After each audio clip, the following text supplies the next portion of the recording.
இப்போ நம்ம ஹீரோ அந்த சைக்கோவை பிடிக்கணுங்கிறதுக்காக ஃபேக்காக ஒரு ஆள் இறந்து போன மாதிரி கிரியேட் பண்ணி ஜனங்களுக்கு மத்தியில் அந்த சைக்கோவோட கான்ஃபிடென்ஸை உடைக்கிறாங்க. இது மூலமாக தடுமாறுற அந்த சைக்கோவை நம்ம ஹீரோவும் போலீஸும் சேர்ந்து பிடிச்சிடுறாங்க. ஆக்சுவலாக அந்த ஊரில் ரிப்போர்ட்டராக வேலை செஞ்சுட்டு இருக்க ஆள் தான் சைக்கோவாக மாறி எல்லாத்தையும் கொலை பண்ணிட்டு இருக்கான். இந்த சைக்கோ பிறந்ததும் அவனோட அப்பா எப்பவுமே வெளி உலகத்துக்கு காட்டாமல் அவனை ஒரு ரூம்லேயே வச்சு அடைச்சிடுறாங்க. ரொம்ப டிப்ரெஷனுக்குள்ளே போன ஒருத்தனை ஒரு டீச்சர் வந்து பார்க்குறாங்க.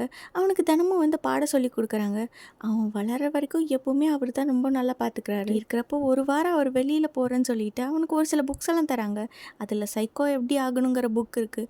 அதை படித்து அதில் அவன் இன்ஸ்பயர் ஆகி போய் தன்னோட சொந்த அப்பாவே கொலை பண்ணிடுறான். இந்த ஸ்டோரியில் நம்ம ஹீரோக்கு தெரிய வர ஒரு வேளையை சைக்கோ பிடிச்சிட்டான்னு நினைக்கிறப்போ ஊரில் வந்து யாரோ எழுதியிருக்காங்க, இப்போ அந்த சைக்கோ ரிலீஸ் பண்ணலன்னா ஊரில் இருக்க எல்லாத்தையுமே நான் கொன்றுவேன் அப்படின்னு. அதை பார்த்ததுக்கு அப்புறம் தான் தெரியுது இந்த சைக்கோ தனியால் இல்லை, அவனுக்கு யாரோ ஹெல்ப் பண்ணுறாங்க. இப்போ அந்த சைக்கோக்கு ஹெல்ப் பண்ணுற ஆளை பிடிக்கணுங்கிறதுக்காக இவங்க ஒரு ட்ராப் செட் பண்ணுறாங்க. அதில் அந்த இன்னொரு ஆளும் வந்து மாட்டிக்கிறான். ஆக்சுவலாக என்ன இருக்குன்னா, இந்த சைக்கோவுக்கு ஒரு ட்வின் பிரதர் இருப்பாங்க. இவங்க 2 பேரும் ஒன்றா சேர்ந்து தான் ஊரில் இருக்க எல்லா கொலையும் இப்படி பண்ணிட்டு இருக்காங்க.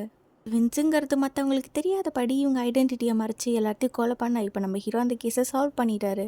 என்னதான் இவங்க ப்ராப்பராக எல்லாத்தையும் கொலை பண்ணாலும் நம்ம ஹீரோட ட்ரிக்கில் மாட்டினங்காட்டிக்கு அவங்க கொலை பண்ணுற பேட்டர்ன் மாறிடுது. இது மூலமாகவே அங்கே சுற்றிட்டு இருக்கிறது ஒருத்தன் இல்லை 2 சைக்கோன்னு நம்ம ஹீரோ கண்டுபிடிச்சி அந்த கேஸை கிராக் பண்ணிடுறாரு.